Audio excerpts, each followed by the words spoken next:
We'll go ahead and move on to our presentation from Maria Zach. And this is talking about the elections. Go ahead. Good morning. I'm Maria Zach from Nations in Action, and we are an organization that's devoted to transparent government, transformative politicians, trustworthy parties, and truthful media. The Italian Secret Service actually received information from Arturo's girlfriend, he considers wife because they've been together so long. Her uncle is part of the Italian intelligence services. She said, Uncle, Arturo came home and said he doesn't understand why we're stealing America's election. They immediately go to Leonardo and investigate. Arturo confesses. The Italian intelligence services reach out to us November 18th. They said something happened, we're watching a coup d'etat in the United States of America.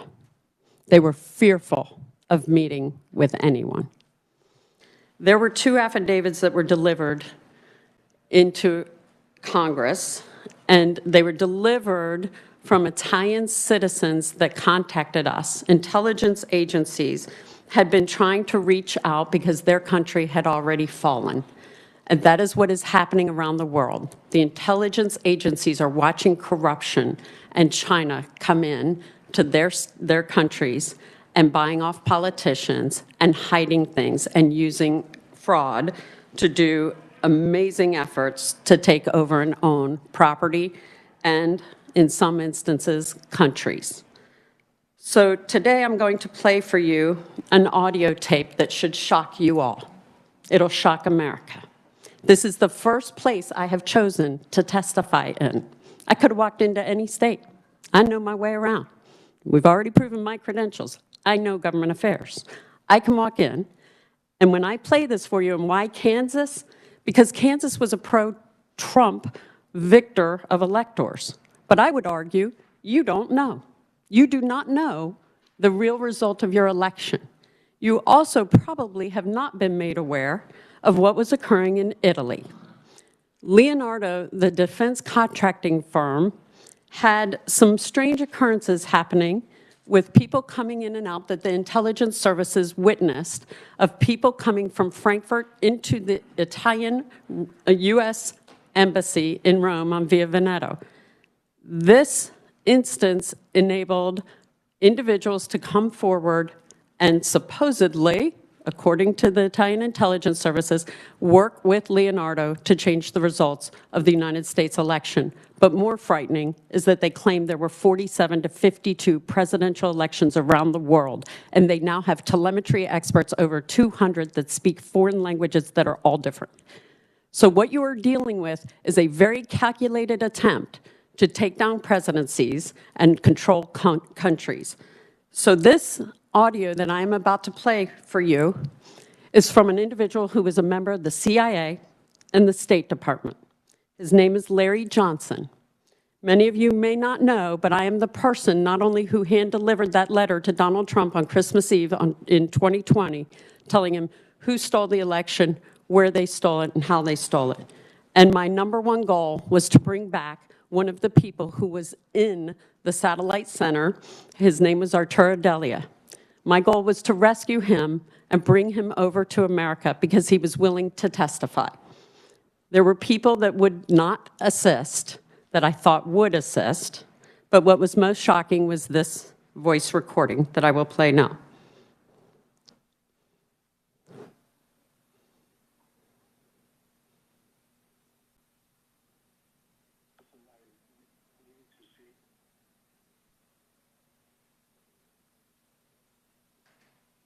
Maria, hi. Larry Johnson. We spoke yesterday.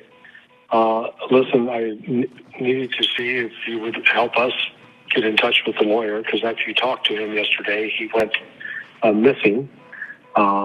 We have people in Italy now and are ready to have the person that's in jail.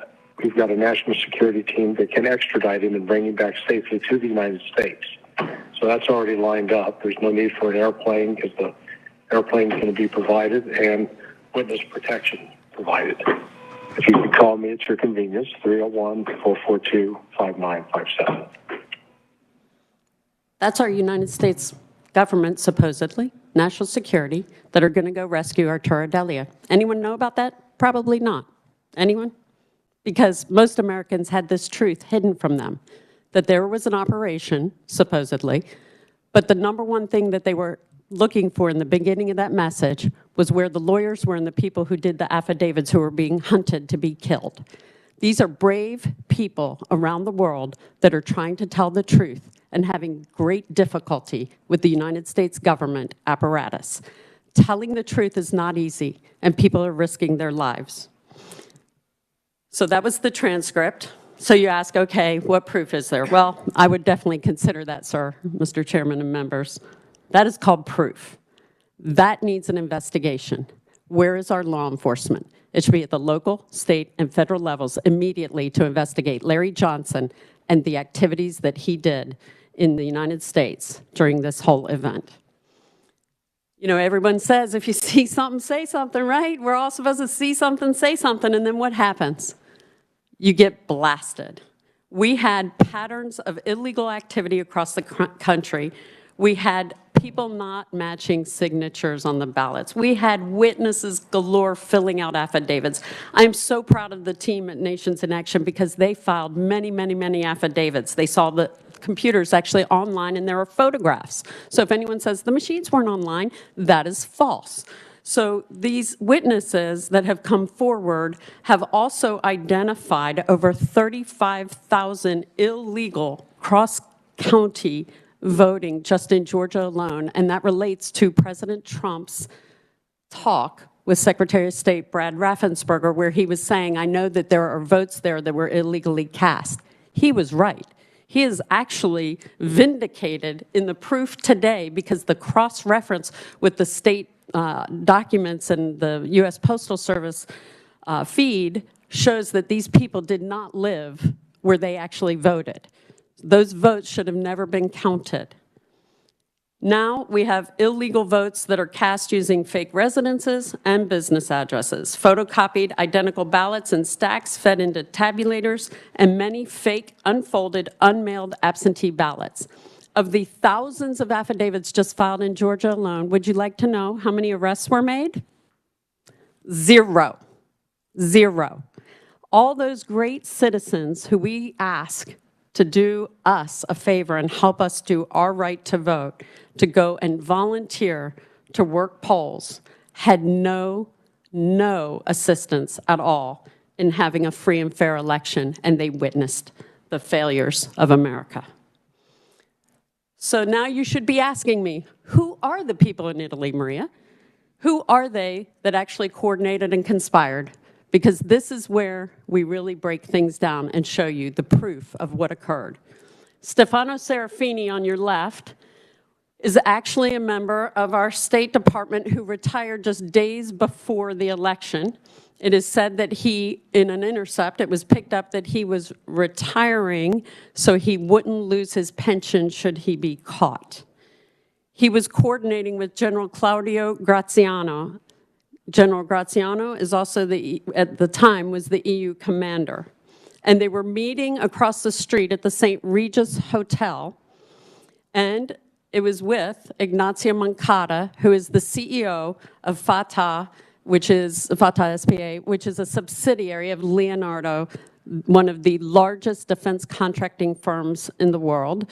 They are the largest in Italy, and they receive numerous United States military and intelligence contracts. That should frighten everybody right now. Now, they were meeting in his hotel, and in March of 2020, they were coordinating this plan. The Italian intelligence services actually provided me with the cell phone number for the go order, and it goes to General Graziano. So then you ask, well, they concoct the plan, they have to go get the IT guys. Who's going to do it? Well, they already had a guy. His name is Charles Robinson. He is a telemetry expert. He came in a week prior to the election of November 2020. He uploaded mil-spec software. and he had traveled from Frankfurt. He was working in there with Arturo D'Elia. He is an IT guru in Italy. He's known as the smartest. The Italian Secret Service actually received information from Arturo's girlfriend, he considers wife because they've been together so long. Her uncle is part of the Italian intelligence services. She said, "Uncle," Arturo came home and said he doesn't understand why we're stealing America's election. They immediately go to Leonardo and investigate. Arturo confesses. What they don't know, what Arturo doesn't know and anyone else, the Italian intelligence services, with the help of the Finanza Guardia, were conducting the investigation, and they said they were there to check for financial fraud. So they were checking all the other employees saying, "Hey, you got anything? What's going on around here? Any financial fraud?" And one guy was a little nervous and he said, "I don't have financial fraud, but something strange happened in the satellite center I'd like to confess." There was actually a second person in his name we had named Beta. Beta confessed to the Italian Secret Service, corroborating the entire story that Arturo D'Elia told to the intelligence services of Italy. This is Arturo. Arturo was hiding in the facility for 18 days while I tried to rescue him. I am just a citizen. I am not agency. I shouldn't have to go do this for my country, but I will bleed for my country. And I had an opportunity to bring the witness and try to rescue him before he would be murdered leaving Italy. For 18 days, we hid him. And I personally funded and took money out of my retirement to do this. I can tell you that I was at the last straw and made a recommendation in the beginning of December to drop an article in Italy because I didn't know what else to do. I couldn't get to anyone. And I have 30 years of experience, and I had to wonder, why is it that a lot of the elected officials I went to are so afraid of me coming out with this information? It didn't matter if they were Democrats or Republicans because I know everyone. I know Stacey Abrams. I know Brian Kemp. I know them all, and they have known me for years, and they have known me to be a very honest person.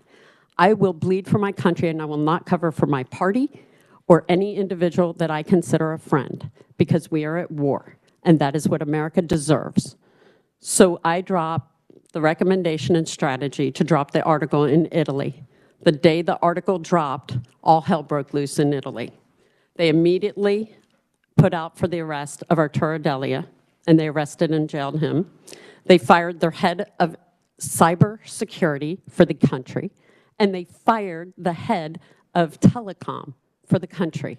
Oh, just on one day when I dropped one little article. Isn't that amazing? I'm sure that's just totally pure coincidence. So the timeline. We did an extensive timeline of what was occurring as this was happening. We knew that the meetings were taking place from March of 2020 and then into the summer. November, the first week in November, the crew arrived to the U.S. Embassy. There were data thrusts during the election because they said they couldn't keep up with all the votes and switching them. It was through the use of the Galileo satellite that was taken offline to load the mil-spec software. And let me make it very clear. I also own an IT company. I have friends who are both SEAL Team 6 former members that are communications and IT specialists. You have a document in your folder that explains how the satellites can be used. There are many methods. Anyone get Dish Network? Anyone get satellite TV? It's the same thing. So I'm going to make it real easy for you because I tell you, IT can be a bit complex.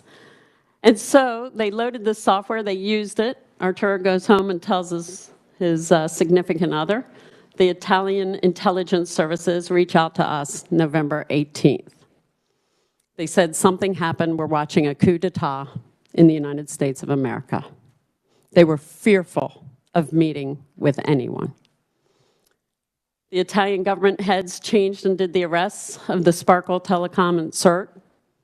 And then the CIA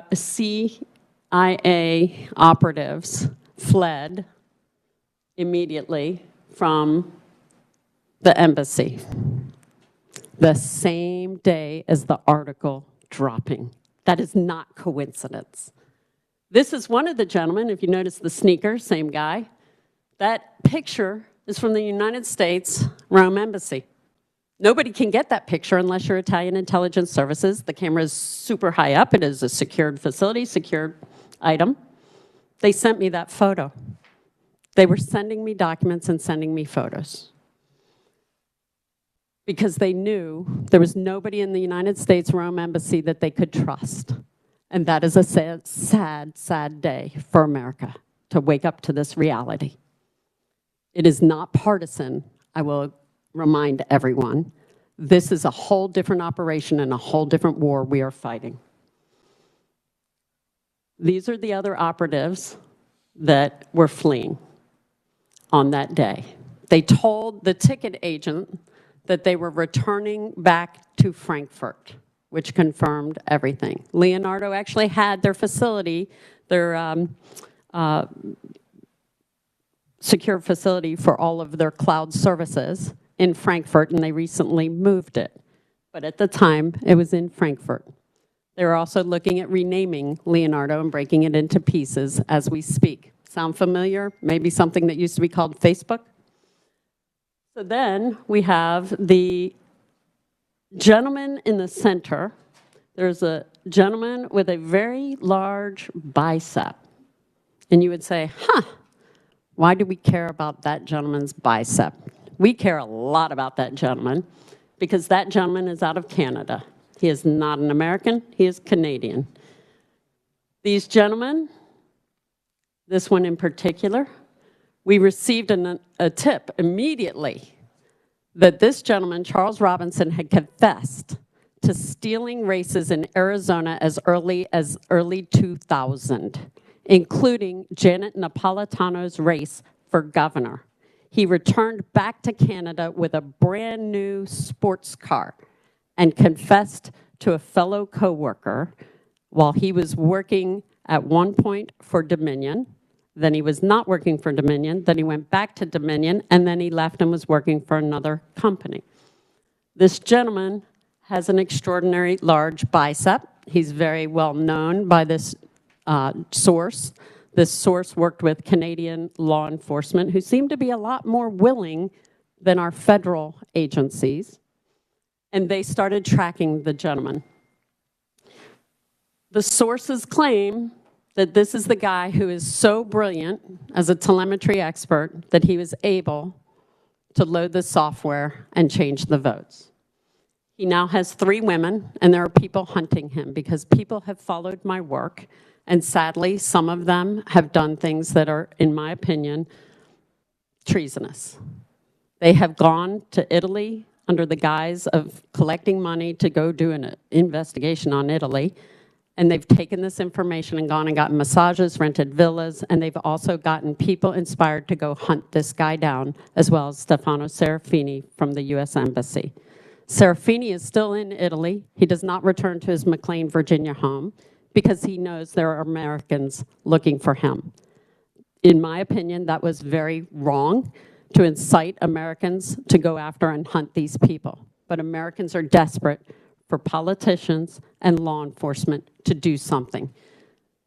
So I beg of you to work with law enforcement and make something happen after this presentation, because there's too much proof to not have it happen. Now for Alexander Nix. That name should be familiar to all of you. He was very involved in races in 2016 and prior. He was involved in the Cruz campaign. He was involved in the Trump campaign. And he was fined and part of the use of people's data from Facebook, a huge, massive fine that Mark Zuckerberg had to pay.